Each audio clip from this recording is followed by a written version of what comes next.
प्राणर प्रिय श्री श्री ठाकुर मोर, श्री श्री लक्ष्मी माँ, श्री श्री बड़दा, आजिर आचार्य ठाकुर परिवार समस्त चरण रे मोर कोटि कोटि प्रणाम।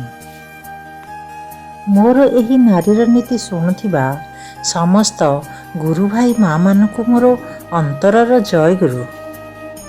ठाकुरंक कृपारु समस्ते भलरे थिबे बोली मोर आशा। जो माने सब्सक्राइब करिनाहंती प्लीज सब्सक्राइब कर दियंतु। कमेंट रे जय गुरु लिखंतु।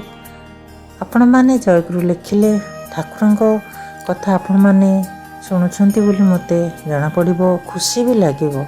मोर भल कौन ठीक होची कि भूल होची कमेंट रे जणैले मते आगकू वीडियो बनैबाकू बढ़िबारे साहस मिलिबो।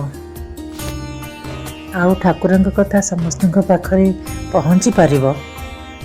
आज मो श्री श्री ठाकुरंक श्रीमुख निश्रुत नारीर नीतिर 126 बाणी आपण मानक आगरे तोली धरिबी। नारी नीति शुणिबा पूर्वरु ठाकुरंकर आमे गोटिए कथा शुणिबा। कथा मझिरे जस्टिहर जणे माँ आकुल कंठरे श्री श्री ठाकुरंको कहिले, बाबा मु बड़ विपन्न, किपरि मोर विपद दूर हेब, मते गोटे रास्ता करि दियंतु।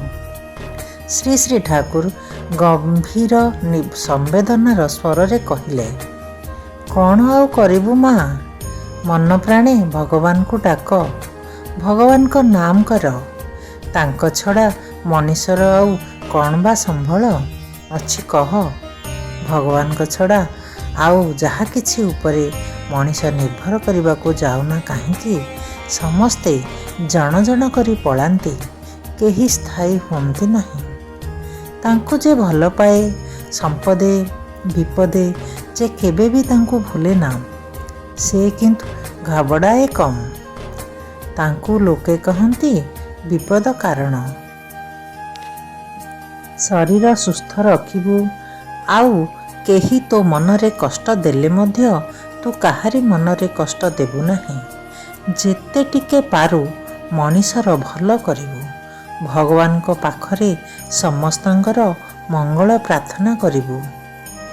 एहीपरि भावरे चलिले देखिबु भगवान को दयारे विपद समय रे सहाय संभल अभाव हेब नहीं ओ मनरे बल पाइबु।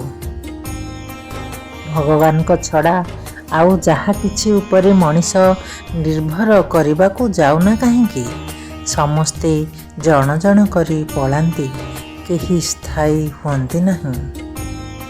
तांको जे भल पाए संपदे विपदे जे केबे भी तांको भूले ना, से किंतु घाबड़ाए कम। ताको लोके कहंती विपद कारण। जय गुरु। शुणिले तो बहुत सुंदर कथा। एबे चलतु नारीर नीति 126 बाणी आमे शुणिबा। नारीर नीति 126 बाणी। केन्द्रानुग सेवारे प्रतिष्ठा।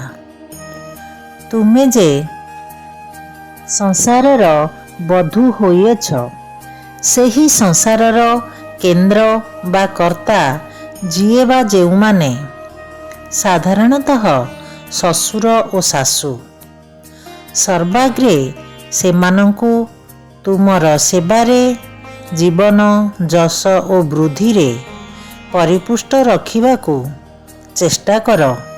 देखिब शांति सेवा ओ प्रतिष्ठा तुमको किपरि भावे महिममयी करि तोलुछि।